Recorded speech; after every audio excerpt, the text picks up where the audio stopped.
రేపటి నుంచి వెబ్సైట్లో కొత్త మార్కెట్ వాల్యూ, తుది దశలో భూముల విలువ పెంపు అంశం నేడు వివిధ శాఖల ఉన్నతాధికారులకు కీలక భేటీ. అన్ని రకాల ల్యాండ్స్ పై పెంపు ప్రతిపాదనలు.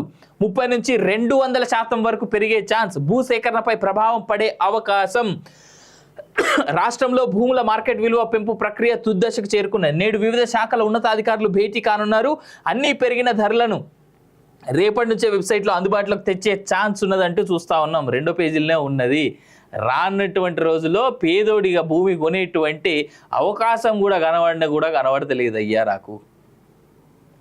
వ్యవసాయేతర ఆస్తుల మార్కెట్ విలువ పెంపు ప్రక్రియ తుది దశకు చేరుకున్నది. ఈ నెల 1వ తేదీ నుంచి 15 వరకు ప్రజాభిప్రాయ సేకరణ చేపట్టాలని భావించగా ఈ ప్రక్రియ కాస్త ఆలస్యం అవుతున్నది. ఈ అంశంపై నేడు బుధవారం వివిధ శాఖల ఉన్నతాధికారులు భేటీ నిర్వహించి చర్చించనున్నారు. ఏకాభిప్రాయం కుదిరితే రేపు అంటే గురువారం నుంచి వెబ్సైట్లో మార్కెట్ ధరలు చూడడానికి అవకాశం ఉంటుంది. కాగా అన్ని రకాల స్థలాల ధరలు పెరిగే ఛాన్స్ కనిపిస్తున్నది. వ్యవసాయ భూములపై పెంపు కాసింత ఎక్కువే ఉండే అవకాశం ఉందని అధికారులు చెప్తున్నారు. 30 నుంచి 200% వరకు మార్కెట్ విలువ పెరిగే అవకాశం ఉందని టాక్. ఇప్పటికే క్షేత్రస్థాయి బహిరంగ మార్కెట్ విలువలను రిజిస్ట్రేషన్ అధికారులు సిబ్బంది పరిశీలించారు. ఎకరం ధర 15 లక్షలంట. రాష్ట్రంలో ఎక్కడా కూడా ఎకరం భూమి 15 లక్షలకు తక్కువగా లేదని గుర్తించినట్లు తెలిసింది.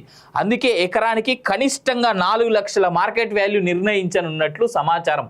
అప్పటికి మార్కెట్ బహిరంగ విలువలకు మధ్య తేడా ఉంటుందనే అభిప్రాయం ఉంది.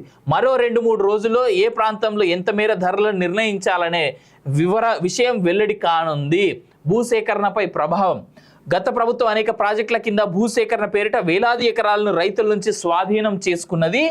నష్టపరిహారం చెల్లింపుల్లో రిజిస్ట్రేషన్ విలువకు 3 లెక్క కట్టింది. ఇక భూసేకరణ ప్రక్రియ దాదాపు ముగిసిందనుకున్న తర్వాతే మార్కెట్ విలువలను పెంచింది.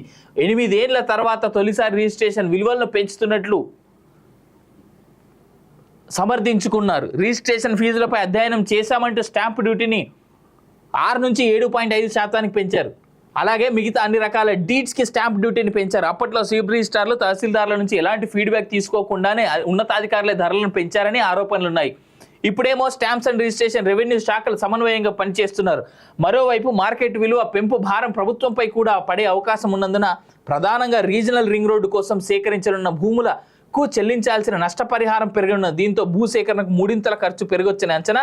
కాగా భూముల విలువ కోట్లలో పలికే ప్రాంతాల గుండానే రీజనల్ రింగ్ రోడ్డు వస్తూ ఉండడం గమనార్హం. ఇది రీజనల్ రింగ్ రోడ్ అని అనుకుంటే అంటే నాకు చక్కగా గేనికి వస్తలేదు. అది రింగ్ రోడ్ లాగా రింగ్ ఏం లేదు, గమనించుకోండి. ఈ రింగ్ రోడ్డు చుట్టూ చాలా వరకు ఈ రింగ్ రోడ్ ఇప్పుడు ఎక్కడెక్కడైతే రాబోతా ఉన్నదో చాలా వరకు పొలిటికల్ లీడర్ల ఆస్తులే ఉన్నాయి. దాని చుట్టే రింగ్ రోడ్ రాబోతా ఉన్నది. ఈ రిజిస్ట్రేషన్ వాల్యూస్ పెంచడం వల్ల అంటే గవర్నమెంట్ రేట్ ఇప్పుడు లెట్సే కొన్ని చోట్ల నిన్న ఒక వ్యక్తితో మాట్లాడితే ఆయన చెప్పినటువంటి మాట, ఇప్పటికి కూడా కొన్ని చోట్ల గవర్నమెంట్ వాల్యూ కేవలం ₹1,00,000 నుంచి 2 లక్షల మధ్యలో మాత్రమే గవర్నమెంట్ వాల్యూ ఉందట. కానీ అక్కడ ఒరిజినల్గా ల్యాండ్ రేట్ మాత్రం కొనడానికి ఎకరం 30 నుంచి 50 లక్షల మధ్యలో పలుకుతున్నటువంటి ఘటన ఆయన చెప్పాడు నాకు. అదేందన్నా అంత వ్యత్యాసం అంటే గవర్నమెంట్ వాల్యూస్ అట్లాగే చూపిస్తూ ఉంటుంది అనేటువంటి మాట అన్నాడు. అయితే ఆయనకు తెలిసినటువంటి వ్యక్తి ఒక 5 కోట్లు ఏమో పెట్టి ఒక 10 ఎకరాలు ఎంతో కొన్నాడంట. అక్కడ గవర్నమెంట్కి ఆయన కట్టినటువంటి గవర్నమెంట్ వాల్యూ కేవలం 15 లక్షలు రా అన్నాడు ఆయన. దీన్ని బట్టి అర్థం చేసుకోవచ్చు. అఫ్కోర్స్ గవర్నమెంట్ వాల్యూ పెరిగితే మళ్ళీ మార్కెట్ వాల్యూ పెరుగుతుంది. అయితే ఇక్కడ జనాలు ఆ స్థాయిలో డబ్బులు పెట్టి కొనే రోజులు ఎప్పుడు వస్తాయో తెలియదు. తెలంగాణలో ఏ మూలకు పోయినా మినిమం 15 నుంచి 20 లక్షలు ల్యాండ్ రేట్ పలుకుతూ ఉన్నది. మినిమం 10 లక్షలు. కానీ కాంగ్రెస్ ప్రభుత్వం వచ్చిన తర్వాత ఈ 7-8 నెలల్లో కొన్ని జిల్లాలలో స్పెసిఫైడ్గా కొన్ని జిల్లాల్లో కావాలని ల్యాండ్ రేట్ తగ్గించినటువంటి ఘటన కూడా నేను కొన్ని జిల్లాల నుంచి తెలుసుకుంటున్నటువంటి సమాచారం. మీ దగ్గర అలాంటి సమాచారం ఏదైనా ఉంటే మా కాలేజ్ టీవీకి అందించండి. డెఫినెట్గా అది మన ఎంక్వైరీలకి మనం చేస్తున్నటువంటి పనులకి ప్రజల వద్దకు చేర్చాల్సినటువంటి విషయానికి అది ఖచ్చితంగా మనం చెప్పేందుకు అవకాశంగా ఉంటుంది అనేటువంటిది గుర్తుపెట్టుకోండి.